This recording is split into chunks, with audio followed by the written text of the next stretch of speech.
It was a very influential paper, started by the Bloomsbury Group, you could say, with John Maynard Keynes, Lytton Strachey, Virginia Woolf, Sidney Webb, that group. So a lot of influence on literary culture in Britain and the rest of the world as well. Very important in the struggle for the independence of India. When I was young, I wanted more than anything to write for it, and I ended up being lucky enough to actually be one of its editors until I left England. It's undergone rather a decline now into a sort of Michael Moorish, half-baked, pseudo-left political apologetics written by mediocrity. We have a little less than 2 hours left with Christopher Hitchens on In Depth this Sunday afternoon on Book TV. In about 15 minutes, we're going to take you to a taped piece where our producer for this show, Cleve Corner, visited Mr. Hitchens at his house here or his residence here in Washington. We'll show you around there a little bit. Mankato, Minnesota, you're on the air. Oh, hello, Mr. Hitchens. Admirer of your efforts. Particularly your literary essays, which I think are perceptive and downright witty. Huh. You've introduced me to some new authors, including Buchanan and Greenmantle, and I'm wondering if you care to elaborate on some authors that influenced you, or authors that you currently admire. Oh yes, well, thank you. And I thank you.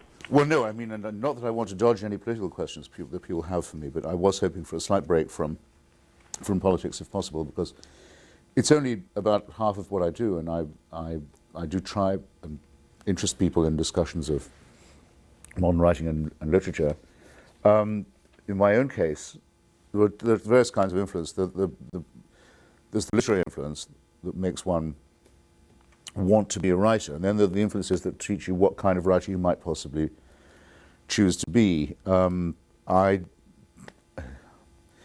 don't know where to begin as to say which was the most influential author. I can remember the dystopian writers, Aldous Huxley, Brave New World, George Orwell, 1984, Arthur Koestler, Darkness at Noon, had a big influence on me when I was about 14, 15 in the early 60s. All of Orwell's work eventually had that effect on me. In a completely different vein, the work of P.G. Wodehouse and Evelyn Waugh, the great comic geniuses of Britain. I'd probably reread most of that at some point every year, over the course of the year.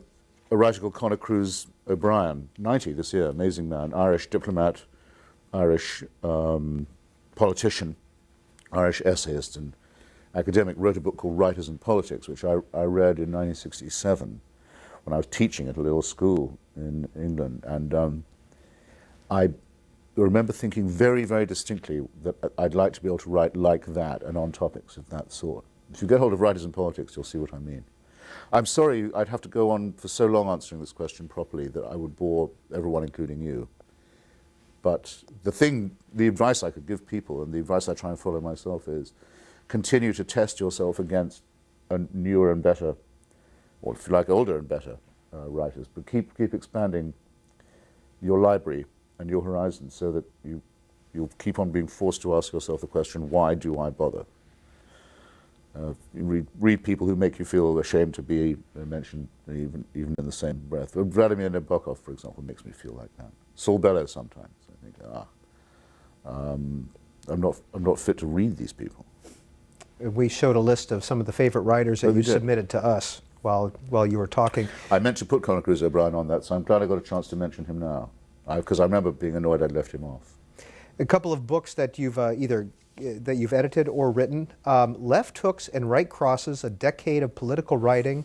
Some of the writers that you include in here, Susan Sontag, Tony Kushner, Tucker Carlson. Yes. That's a collaboration between myself and Christopher Caldwell, who is a very clever conservative writer for the Weekly Standard. It was produced by Nation Books, and we picked each other's, from opposite left-right position, we picked the favorite writers we had from the other side to see whether we could get the cream of left-right polemical writing. And who? So I must have picked Tucker. Why? Do you know, I can't remember what the piece is now. I hope he's not watching. All this is pre-9/11 and seems like so long ago to me. I hope Chaka will forgive if I say I don't remember which piece we picked from him. And another book I want to... But I do remember telling Chaka I wish he wouldn't give up writing for TV. And I hope he sometimes hears the distant, hollow echo of my voice. Chaka, don't do that. Don't do it. Another book, 2001, published, Unacknowledged Legislation, Writers in the Public Sphere. Yes, I'm very proud of that one. It's all my favorite writers, and in the sense of those who are great writers in themselves, who don't think that writing should be politicized, or who merely write political prose either, or polemical prose, but who do understand that politics is part of culture and part of life and is a responsibility. And so do feel some obligation, if you like, to take part in it. One of the chapters in this book, in defense of plagiarism, Yes. talking about The Spectator. What is The Spectator? What do I say about The Spectator there? You write that how many years... I wrote a strangely neglected book on the sculpture of the that's what I got Parthenon. reviewed. I got accused of plagiarism in Yes. The Spectator. That's Yes. right. Yes. No, I take the view that plagiarism is inevitable. Everybody does it. It's impossible not to use other people's words. The respectable thing to do is to try and return what you've borrowed, if possible, with a bit of interest, and always with an acknowledgement by way of a thank you. But we're all doing that. There should be another word for those who literally snip out of other people's books paragraphs and pages and chunks and paste them into their own. That's a neurotic thing, a bit like kleptomania, and bound always to be found out, which is why there's about 1 or 2 scandals a year about it. The one line in here that you write, and then we'll move on to the next call. Once again, I found myself writing, and once again, revoltingly, without any suggestion of payment, a letter to the editor of this irresponsible magazine. Kaneohe Bay, Hawaii, you're on the air. Aloha, Mr. Hitchens. Wow. Hi, I can't believe I got through it. I've been trying for years to reach you every time you're on the show. And I just wanted to say I admire your intellect and your wit. And Very do you generous think of you. Kissinger will ever be tried as a war criminal?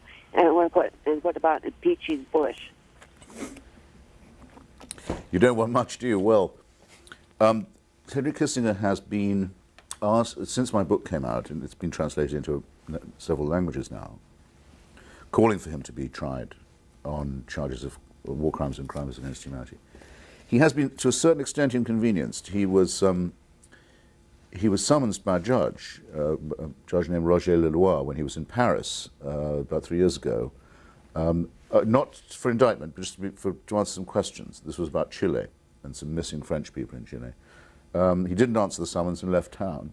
He's been asked to answer questions also on very grave allegations of human rights violations from judges in Argentina, Judge Rodolfo Corral, and in Chile. And there are other countries too where I know he wouldn't care to travel without a lawyer going with him, at least. And a couple of countries I think he quite definitely decided he's not going to try and travel to at all. So it's not nothing, but I have a terrible feeling justice is not going to catch up to him, in the sense of seeing him in a dock. I don't know what impeachable offense you have in mind for President Bush. You didn't say. She